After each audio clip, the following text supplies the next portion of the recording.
আমরা জামাতেরও পত্রিকা না, আমরা বিএনপিরও পত্রিকা না, আমরা বাংলাদেশের পত্রিকা, বাংলাদেশের জনগণের পত্রিকা। এই যে আমাদের দুইজন অফিসার, দুজন সাংবাদিক, সিনিয়র সাংবাদিক এখন আমার ইয়েতে আছে, সরকারে আছে, তাদের বিরুদ্ধে যদি দুর্নীতির অভিযোগ ওঠে সেই সংবাদ আমার দেশে চাপা হবে। স্বাধীনতার প্রশ্নে আমার দেশ কখনো আপোষ করে নাই। আমরা কোনো দল মত দেখি নাই নিউজের ক্ষেত্রে। আমার দেশ সব সময় স্রোতের বিপরীতেই থাকবে। আমার দেশের মতো আর একটি পত্রিকাও বাংলাদেশে নাই যে পত্রিকায় এভাবে সাংবাদিকদের স্বাধীনতার চর্চা করা হয়। আমার দেশের কাছে, আমার দেশ কোম্পানির কাছে কেউ একটা টাকাও কারো বাকি নাই। এরকম বোধহয় পত্রিকা বাংলাদেশে খুব কম আছে যারা বলতে পারবে যে তাদের কাছে কোনো পাওনাদার নাই, কাগজের পাওনাদার নাই, কালির পাওনাদার নাই, আপনাদের বেতনের পাওনাদার নাই। যে স্বাধীনতার প্রশ্নে আমার দেশ কখনো আপোষ করে নাই। স্বাধীনতা বলতে আমি এখানে শুধু রাষ্ট্রীয় স্বাধীনতার কথা বলছি না, এখানে আমি সংবাদ মাধ্যমের স্বাধীনতার কথা বলছি। 2013 সালে আমার গ্রেফতার হওয়ার কিছুদিন আগে আমি যখন পত্রিকা অফিসে বন্দী ছিলাম, সেই সময় শেখ হাসিনা সেনাবাহিনীকে দিয়ে আমার নামে একটা নিউজ করার চেষ্টা করেছিল যে আমি নাকি তখন সরকারের বিরুদ্ধে একটা সামরিক অভ্যুত্থানের সাথে জড়িত ছিলাম, সামরিক অভ্যুত্থান প্রচেষ্টার সাথে জড়িত ছিলাম। এই নিউজ আসা মাত্র আমি একটি খোলা চিঠি লিখেছিলাম সেনা প্রধানকে উদ্দেশ্য করে, এবং সেখানে আমি লিখেছিলাম যে এই ধরনের নিউজ করে আমার দেশকে ভয় দেখানো যাবে না।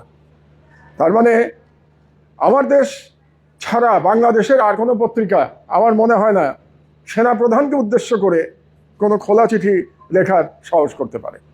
এবং আপনারা গত 1.5 বছর ধরে দেখেছেন আমার দেশ ফিরে আসার পর থেকে আমরা রাষ্ট্রপতি সম্পর্কে নিউজ করেছি, সেনা প্রধান সম্পর্কে নিউজ করেছি, বিভিন্ন মন্ত্রীদের সম্পর্কে নিউজ করেছি, সরকারি দল বিরোধী দল সম্পর্কে নিউজ করেছি, এবং আমরা কোনো দল মত দেখি নাই নিউজের ক্ষেত্রে। তার মানে হচ্ছে যে আমার দেশ যে পরিমাণে স্বাধীনতার কথা বলে সেই স্বাধীনতা আমাদের সম্পাদকীয় নীতিতে প্রতিফলিত হয়।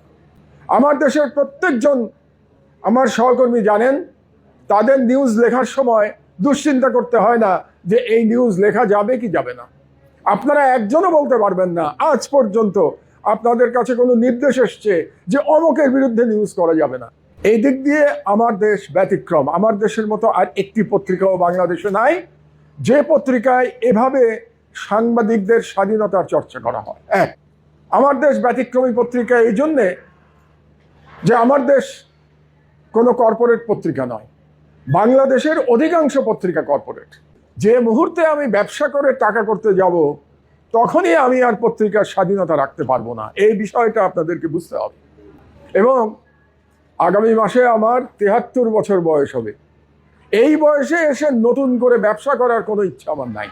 আমার দেশের কাছে, আমার দেশ কোম্পানির কাছে কেউ একটা টাকাও কারো বাকি নাই। এরকম বোধহয় পত্রিকা বাংলাদেশে খুব কম আছে যারা বলতে পারবে যে তাদের কাছে কোনো পাওনাদার নাই, কাগজের পাওনাদার নাই, কালির পাওনাদার নাই, আপনাদের বেতনের পাওনাদার নাই। আপনারা যে যত বেতন পান 1 তারিখে পান আমার দেশে। এরকম পত্রিকা বোধহয় খুব কমই আছে। বেতন যতই কম হোক না কেন আমার দেশ পত্রিকায় বেতনটা 1 তারিখে পায়।